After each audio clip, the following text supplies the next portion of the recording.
I stood in the courthouse hallway while strangers pretended not to see me. The clerk spoke past my shoulder, the attorney avoided my eyes, and my sister-in-law whispered instructions to the man who had read my husband's will. When the envelope slid across the counter, it wasn't addressed to me. It was handed to him. People watched. No one corrected it. I felt heat in my face and stayed quiet. The room smelled like paper and dust. Outside, cameras clicked for someone else's case. Inside, I learned how a life can be reassigned without asking the person who lived it. The lawyer's office was quiet in the way expensive places always are. Thick carpet. Heavy chairs. No clocks on the walls. My husband's name was still written on a brass plate near the door, even though he had been gone for 3 weeks. I sat across from the desk and folded my hands to keep them steady. The lawyer spoke carefully, like each word had been practiced long before I arrived. He explained the will again. Most of it was simple. Accounts. Insurance. The house we lived in together. Then he cleared his throat and slid a small envelope toward me. Inside were 2 old keys on a ring. One was rusted. The other looked newer, heavier. "The farm is yours now," he said. I looked at him, waiting for more explanation. He didn't give any. I had only seen that farm once, from the road, years ago. My husband had been driving. When I asked where the turn led, his hand tightened on the steering wheel. He said it wasn't a place for visitors. He said it wasn't safe. He said it wasn't mine to worry about. After that, every time the topic came up, his voice changed. Not angry. Final. The lawyer watched me closely. "You're not required to keep it," he added. "You can sell it immediately." That had been my plan. I nodded and thanked him. As I stood to leave, he hesitated, then said something that stayed with me longer than the keys themselves. He was very clear about one thing, he said. He didn't want you to go there while he was alive. I drove home slowly. The house felt wrong without my husband. Not empty. Just unfinished. I set the keys on the kitchen counter and tried to ignore them. Friends called. Family checked in. Everyone told me to rest. To heal. To move on. But the keys stayed where I could see them. A week later, the realtor called. She asked basic questions. Acreage. Condition. Access roads. I answered what I could, then paused when she asked if I had been inside recently. No, I said. She suggested I visit before listing. Buyers would ask questions. Inspections would come later. It would be easier if I knew what I was selling. That night, I dreamed of doors I couldn't open. The farm was 2 hours away. The road narrowed the farther I drove. Self-service faded. Trees pressed closer. When the fence finally appeared, it was older than I expected. Weathered wood. A sagging gate. I parked and sat in the car for a long moment. My husband's voice came back to me, calm and firm, telling me to turn around. I didn't. The gate creaked when I pushed it open. The driveway was long, lined with overgrown grass. The farmhouse stood at the end, quiet and closed, like it had been waiting. I used the newer key on the front door. It stuck for a second, then turned. When I opened the door, the air inside was cold and stale. Dust hung in the light. I stepped forward and stopped. The room was not abandoned. It was preserved. Everything was clean. Furniture arranged. A table set with papers stacked neatly in the center. Framed photographs lined the walls, but none of them showed the life I thought I shared with my husband. I took one step inside and felt my chest tighten. This wasn't a farm. It was a record. I didn't move for a long time. The quiet inside that house felt intentional, not neglected. The floor didn't creak. The air didn't smell like decay.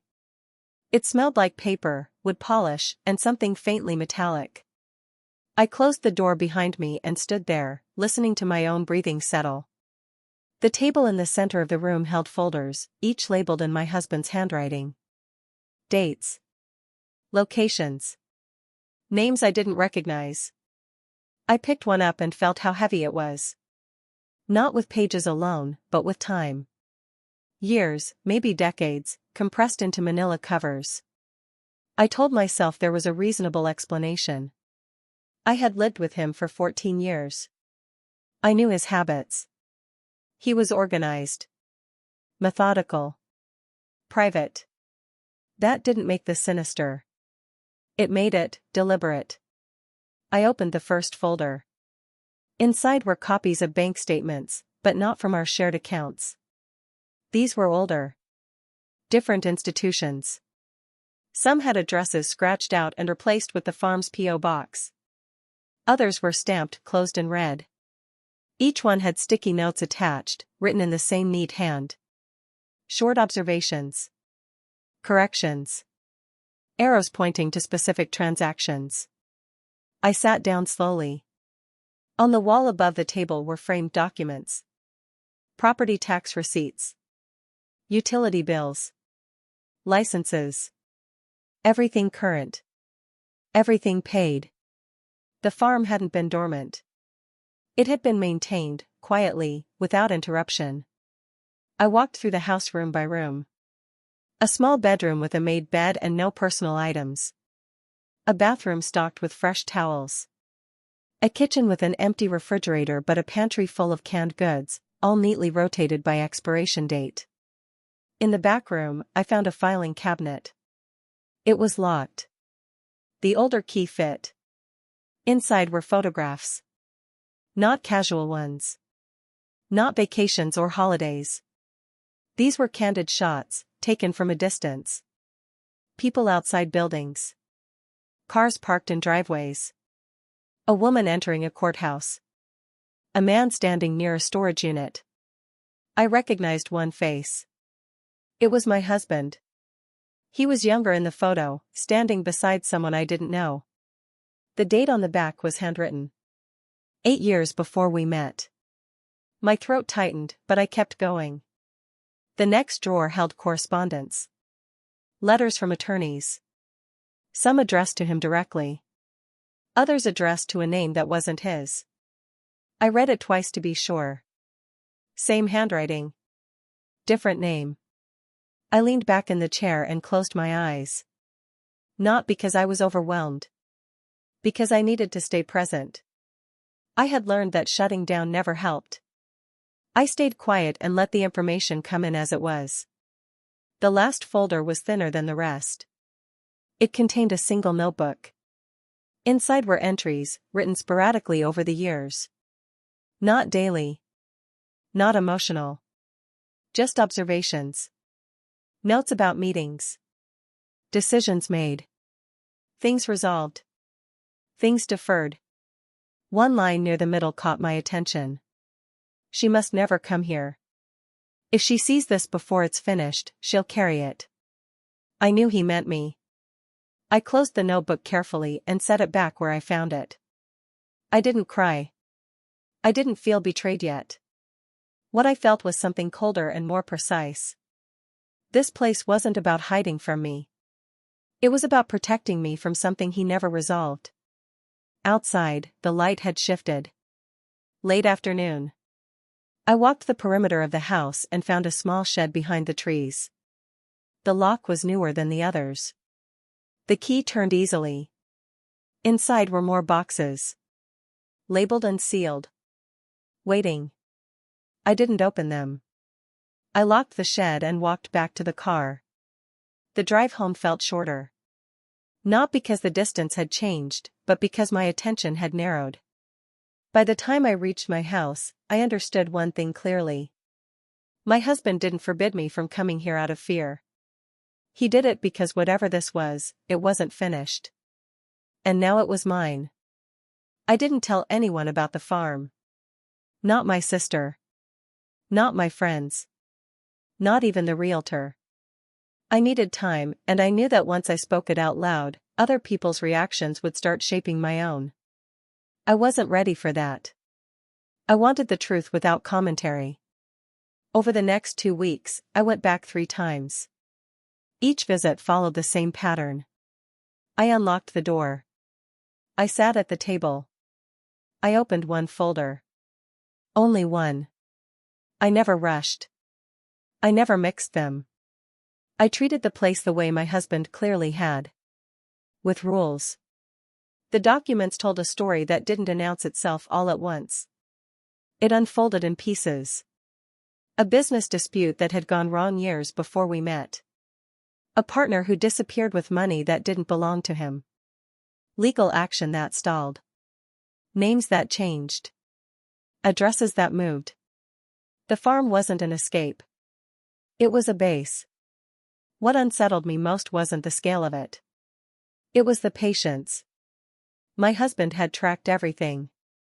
Payments. Transfers. Court dates. Missed appearances. He hadn't been obsessed. He'd been waiting. Every note was factual. No anger. No justification. Just facts preserved in sequence. One afternoon, I found a sealed envelope at the bottom of a drawer. It had my name on it. My full name. Married name. Written clearly. I didn't open it right away. I sat there for nearly an hour with it in my hands, noticing how carefully it had been placed. Not hidden. Not buried. Waiting, but only if I went far enough to find it. When I finally opened it, there were 3 pages inside. The first explained why he kept me away. He wrote that the farm held unfinished matters that could pull me into something I didn't consent to. He said the longer he carried it alone, the better my life stayed. He believed that love meant containment. The second page listed instructions. What to do if he died before resolving it. Who to contact. What not to do. A name was circled twice. An attorney I didn't recognize. The third page was the shortest.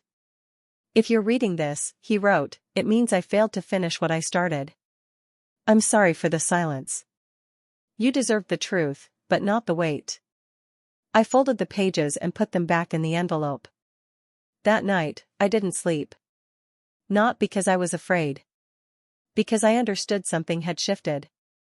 The farm wasn't just inherited property. It was a transfer of responsibility. Not emotional. Practical. The next morning, I called the attorney whose name was circled. He answered on the second ring. I was wondering when you'd call, he said. We met 2 days later. He didn't express surprise. He didn't offer condolences. He spoke like someone stepping back into a paused conversation.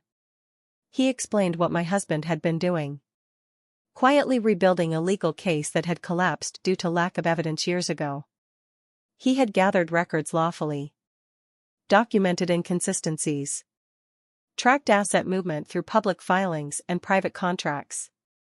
What he needed, the attorney said, was one final confirmation. Something only accessible through the property. The shed. I told him about the locked boxes. He nodded. Then it's time. That afternoon, we went together. He wore gloves. I didn't. We opened the boxes one by one. Inside were storage drives, notarized copies, and a ledger that matched transactions to dates and people with precision that made my stomach tighten. One name appeared repeatedly. A man now operating under a different company, in a different state. The attorney looked at me and said, "This is actionable." I didn't feel relief. I felt clarity. For years, my husband had carried this quietly, believing silence protected me. Now silence had shifted to me. I didn't argue with it. I accepted it. I didn't ask what the outcome would be. I asked what the process looked like. The process was slower than I expected. Not dramatic. Not loud. It moved through offices and inboxes, through certified mail and scheduled calls. I wasn't present for most of it. I didn't need to be. The documents spoke clearly without me. The attorney filed what needed to be filed. Requests were made. Responses were delayed. Then corrected. Then amended again. Each delay created its own record. Each correction exposed another inconsistency. The man my husband had tracked began explaining himself in writing. That was the mistake. People reveal more when they believe they are managing the narrative. I returned to the farm only once more after that. Not to search. Not to sort. Just to close it. I packed the folders into labeled boxes. I locked the shed. I shut off the utilities. The place didn't feel heavy anymore. It felt finished. Months passed. I received updates the way people receive weather alerts. Brief. Factual. Emotion granted. An account frozen. A lien placed. A quiet settlement reached without admission, but not without consequence. The company name I'd seen repeated in my husband's ledger stopped appearing in public filings. Then the man's name disappeared from leadership listings altogether. No one called me to ask how I felt about it. I preferred it that way. The farm sold 6 months later. No special mention. No history disclosed beyond what was legally required. I never stepped foot inside again. The buyer didn't need to know what it had held. When the final paperwork cleared, the attorney mailed me one last item from the original boxes. A copy of the ledger's last page. My husband's handwriting was steady there. No dates. Just a single sentence. And when it no longer needs watching. I framed it, not because it was sentimental, but because it was accurate. People ask sometimes if I regret going to the farm. If knowing changed how I remember my husband. It didn't. He was still the man I lived with. The man who made coffee the same way every morning. The man who believed silence could be a form of care. What changed was my understanding of what he carried. He didn't forbid me from that place because he didn't trust me. He did it because he knew exactly what it contained. He knew that once seen, it couldn't be unseen. He hoped to finish it before it became mine. He didn't. But he left it organized. He left it documented. He left it ready. That mattered. My life now looks ordinary from the outside. The house is quiet. The days are predictable. No one watching would know there was ever a farm, or files, or a man quietly waiting for truth to catch up to someone else. That's how it should be. Some stories don't end with confrontation. They end with systems working the way they were meant to. With doors closing. With keys returned. With responsibility passed and then set down. I didn't inherit a secret. I inherited closure.